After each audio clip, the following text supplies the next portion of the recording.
Welcome to the March 27, 2012 meeting of the Glendale Housing Authority. May we have a roll call, please? Authority members: Friedman. Here. Danukian. Mincy. Here. Najarian. Here. Brazian. Here. Weaver. Here. Chair Quintero. Here. May we have your report? Certainly, the agenda for the March 27, 2012 regular meeting of the Glendale Housing Authority was posted on Thursday, March 22, 2012 on the bulletin board outside City Hall. Next, please.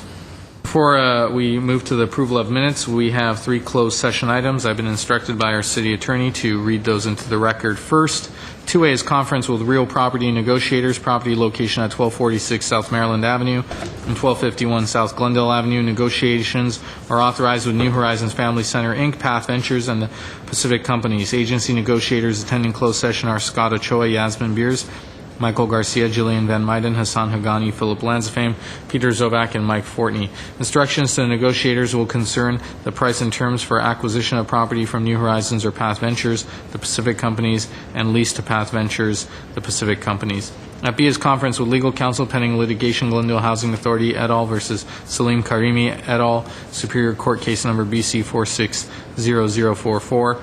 And at 2C is conference with real property negotiators, property locations 327 through 331 West Salem Street. Negotiations are authorized with First American Title Insurance Company. Agency negotiators attending closed session are Scott Ochoa, Michael Garcia, Yasmin Beers, Hassan Hagani, Peter Zovac, Bill Lanzafame, Jillian Van Meiden, Yvette Nukin, and Mike Fortney. Instructions to negotiators will concern the price and terms of minimum bid or credit bid for foreclosure sale of subject property. I move the minutes. Second. Those are not necessarily the minutes, That's but just closed session. Why don't you read the minutes into the record? certainly. Is there And we reporting? don't anticipate reporting out on any of those items. Thank you. Next item is the approval of minutes. So moved. And second. Minutes stand approved as submitted. Next, please. Next is oral communications. One card was submitted. Herbert Milano. Mr. Milano is coming up. I'll read that. The discussion is limited time. Is not part of this agenda, and each speaker is allowed 5 minutes. Members of the Housing Authority may question or respond to the speaker, but there will be no debate or decision. In matter may be referred to staff through the Executive Director for investigation or report. Good afternoon, members of the Housing Authority and Chair Quintero. My name is Herbert Milano.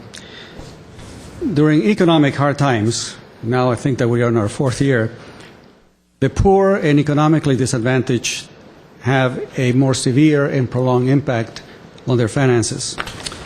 HUD money, that is usually a source of a safety net for many of them, that money shrinks. Nonprofits have less funding to render assistance. Parents with small children have fewer opportunities to find affordable quality care. More kids go unsupervised. Recreational programs that we have seen in Glendale get more expensive for them. Transportation subsidies are often cut. Parents buy less nutritious, lower quality food. Health screenings are often postponed. And that's where I think that the quality of life indicators are really important. The Glendale Healthy Cities Coalition provides on a regular basis a source of information concerning the state of the quality of life in Glendale. And Glendale's last quality of life indicators report was in 2009.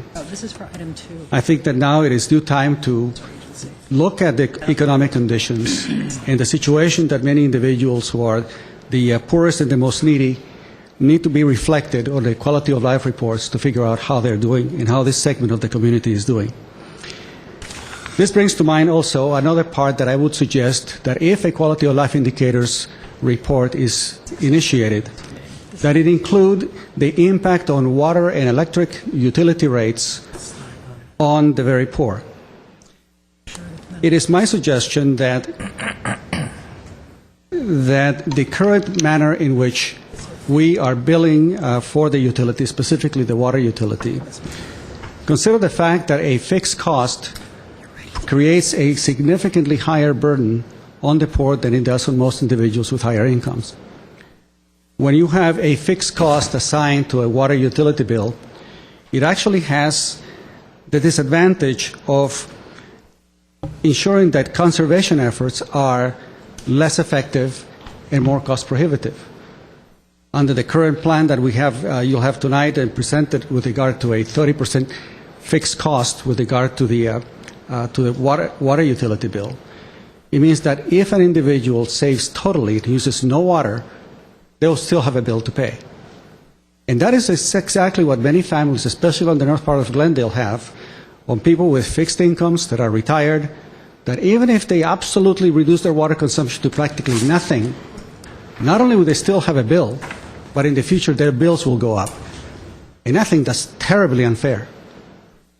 In the city of Los Angeles, there is no fixed cost assigned to the water bill. The fixed costs are embedded as part of their cost accounting into the portion of the water bill. That means that if you use no You've been water... on the water bill now for quite a bit of time. You got to get a nexus going back to housing, back to... Oh, thank you very issues much. that housing I deals with. appreciate your interrupting me and bringing me back to the issue. I'm talking about the issue of the impact economically that it has on these people. I'm talking about the fact that many of these individuals who came before you are having a significant impact. People on fixed incomes, the elderly individuals in all over Glendale who have a water bill to pay will have a significant financial impact. And that is a significant measure on the quality of life of people. And there is no other agency within the city of Glendale or board that looks at the issue of affordability and quality of life than here today. Your board, this particular agency that looks towards assigning and providing assistance with regard to how money is used and what policies you create in order to create an equitable and viable quality of life for everybody. Mr. Quintero, you may not like the fact that I bring up this issue, but it's just as relevant, especially for a Democrat, to be very concerned about the people who have the least means, who are oftentimes the people who have the most difficult time trying to live in Glendale, and they cannot move because they take advantage of what Proposition 13 affords them, the fact that they cannot move to someplace else where their tax rates are going to go up. So it is my suggestion that this city bring back the quality of life indicators and use as a measure how the utility rates are impacting the poor. Thank you very much. Okay, next, please. Next item on the agenda under 6A is Director of Community Development regarding Housing Choice Voucher Administrative Plan 6A, Administrative Plan Revision. 6A1 is motion to adopt proposed revisions to the Housing Choice Voucher Administrative Plan. Mr. Ochoa. Yes, sir. We have a presentation for you on this particular matter. Peter Zovak, our housing administrator, has taken sick. His assistant, Caroline, will be here to give the presentation, and this deals with the regular periodic update of our Housing Choice Voucher Administrative Plan. Caroline? Hi. Good afternoon, Housing Authority members, Chair Quintero. My name is Carolina Siegler. I'm the Senior Community Development Supervisor. I have a short presentation on the changes that we're proposing to the administrative plan. As you know, the Housing Authority administers the Housing Choice Voucher Program, more commonly known as the Section 8 program. The Section 8 program is a federally funded program sponsored by the Department of Housing and Urban Development, referred to as HUD, and we provide monthly rental assistance to low-income persons. Currently, the program has about 1,483 Glendale vouchers, and in addition to that, we have 1,509 portables that are using their rental assistance here in Glendale but are billed to another agency. The HUD regulations require that the local housing authority have a written administrative plan to cover the operation of the Section 8 program. The administrative plan is the defining and accessible reference for the Section 8 program's policies and procedures for applicants, tenants, property owners, members of the public, and for the community development staff who administer the program. The Section 8 plan covers the admission of applicants and the continued participation of tenants on the program. The Code of Federal Regulations govern the program, but allow local housing authorities to establish local policies and procedures for the program. The Glendale Section 8 Administrative Plan has been revised from time to time since the inception of the program back in 1976, and the last time we did a revision was in 2004. Community development staff has determined that certain revisions to the administrative plan are now necessary as a result of mandatory changes implemented by the federal level, and also proposed changes that have been initiated locally. The federally implemented changes in the proposed administrative plan relate primarily to what's called VAWA, Violence Against Women Act, and also the limited English proficiency requirements. A little bit about the VAWA, Violence Against Women Act, is a protection to victims of domestic violence, dating violence, and stalking for persons who are applying to the program or persons who are participating in the Section 8 program. While the title specifies women, the Act gives protections to both men and women. VAWA victims who otherwise qualify for the program will not be denied admission, and VAWA victims who are currently participants on the program will not be terminated from the program for certain lease violations, criminal activity, failure to meet program obligations, if these incidents are related to the violence. The Section 8 program may terminate an abuser from the program while continuing to assist the victim.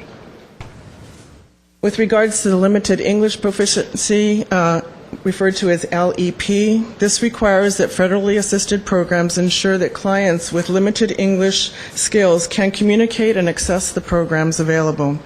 The Housing Authority took measures to ensure that meaningful access for program beneficiaries was enacted long before the LEP came along. To accomplish this, we had several key documents translated into various languages. All of the housing advisors, inspectors, and support staff that work for the Housing Authority are bilingual. In most cases, bilingual staff are immediately available to assist the public with any oral or written communication when needed. The local revisions, the general revisions are, the majority of the local proposed revisions in the administrative plan relate to the day-to-day operations concerning areas such as noticing periods, actions, and reporting requirements for the participants. These revisions are routine in nature and are designed to improve the efficiency of the office, to clarify timelines. It clarified some format issues in the administrative plan, corrected some typos, and clarified some inconsistencies that were identified by the staff. Some of the corrections consisted of revisions to the sections of the administrative plan, while others were merely just a one word in a sentence in the plan. The two most relevant revisions relate to criminal background screenings and shortfall funding. I'm sorry, go back a slide. I'm going to speak a little bit more about the criminal background screening. The criminal background screening was previously presented to the Housing Authority in September of 2011. At that meeting, the Housing Authority authorized criminal background screening to be performed periodically and systematically on Section 8 participants. Specifically, the Housing Authority authorized the screening of adult program participants. The screening will take place at the time that the clients come in for their annual interview, and all adults will be screened. The complete screening of all the adult program participants will be completed in 12 months, and we are expecting to possibly repeat the screening again in 5 years with the Housing Authority approval. As far as the shortfall funding terminations, the second proposal, the shortfall terminations is recent and has not been discussed by the Housing Authority before. It is a new proposal which was initiated after working with HUD on the Section 8 budget in trying to address the current and future shortfalls in the Section 8 funding. HUD has encouraged housing authorities to be prepared for future budget shortfalls and proactively be in a position to implement program changes as quickly as possible to minimize our losses. HUD has requested that the housing authorities update their administrative plan to include this policy. Go ahead. And it is worth noting and emphasizing that the adoption of the termination policy by the Housing Authority does not mean that any terminations will take place in the immediate future. In fact, at this time, we do not see any terminations in 2012 with our new budget that we just received. In fact, we're hoping with our new budget that by fall we'll be able to lease a small number of families from our waiting list. Terminations will not be implemented by staff without further notice and approval by the Housing Authority, without approval by HUD, and also without notice to the members of the public. This policy is simply required to be a placeholder in the event that future action is necessary. There is a need to, if there is a need to reduce the program size, community development staff will notify and meet with the Housing Authority to discuss the proposed terminations before any action is taken. CD staff will also have to obtain HUD approval, and HUD will be looking at our agency to see if we've implemented all the cost-saving measures possible before terminating any clients from the program. And finally, a public notice will be filed with the local newspapers informing the community of our intent to terminate Section 8 contracts. So no terminations will take place until those steps have been followed.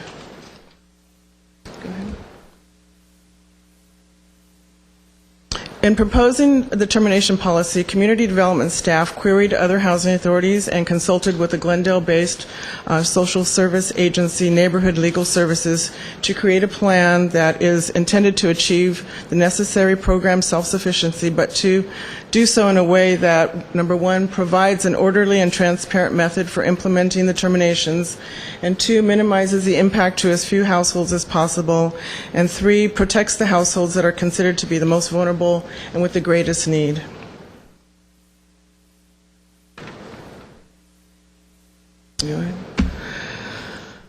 With that, the staff is proposing in Chapter 12 of the administrative plan that the PHA will take two steps before terminating contracts. The first step we'll take is that we'll cancel any housing choice vouchers that have been recently issued to persons from the waiting list and who have not yet submitted a unit for approval. The second step that we'll take is that we would reclassify all households to the appropriate bedroom size immediately and with proper notice, rather than to wait till their next annual reexamination.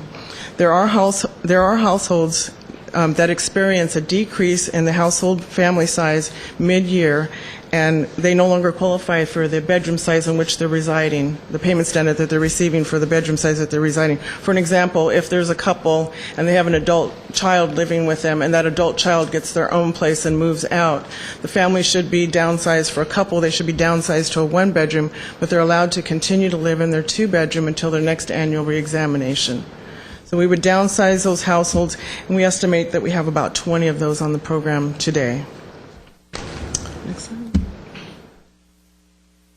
After we've taken those two measures, which don't terminate anybody from the program, then we are going to implement the following. The first would be to ask for households that would like to voluntarily withdraw from the program.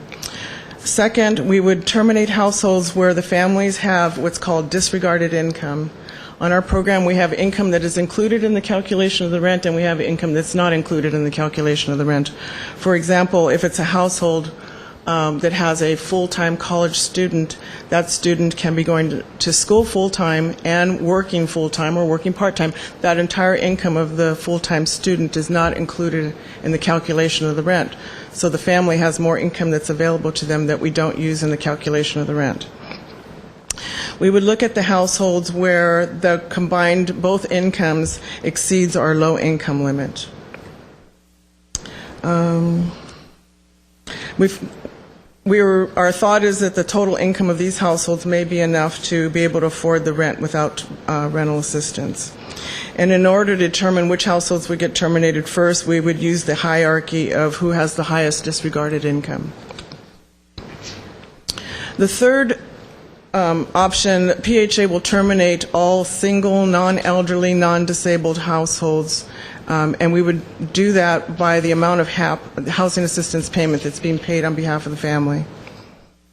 And the fourth option will be to terminate households, the remaining households on the program, also according to the housing assistance payment.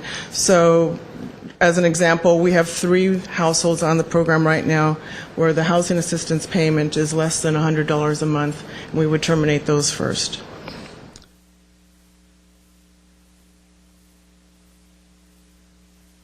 Next slide. Okay. Households that are terminated due to insufficient funding will be placed back on the waiting list and assigned a special preference. They will be pulled to get back on the program as soon as funding is made available. And A copy of the administrative plan should be attached as Exhibit 1.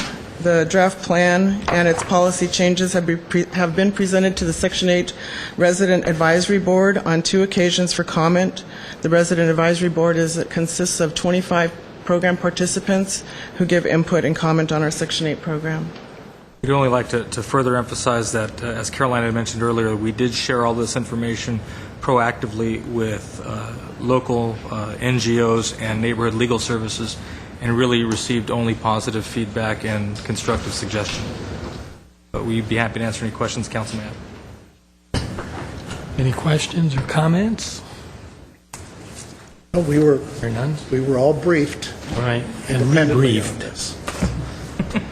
So Okay, do I have a motion then? I'll make a motion to adopt. Second. Roll call, please. Did you have a card? Oh. Sorry? Mr. No, it was just on oral communications. It was not on this item. So I'm moving 6A1. Okay, roll call, please.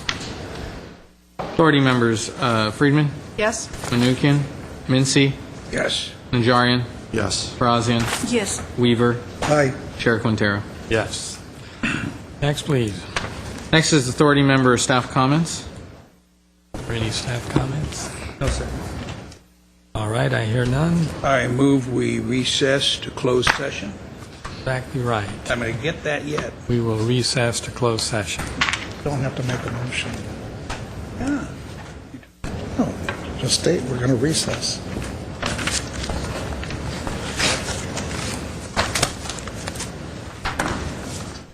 Okay, we're going to go next to the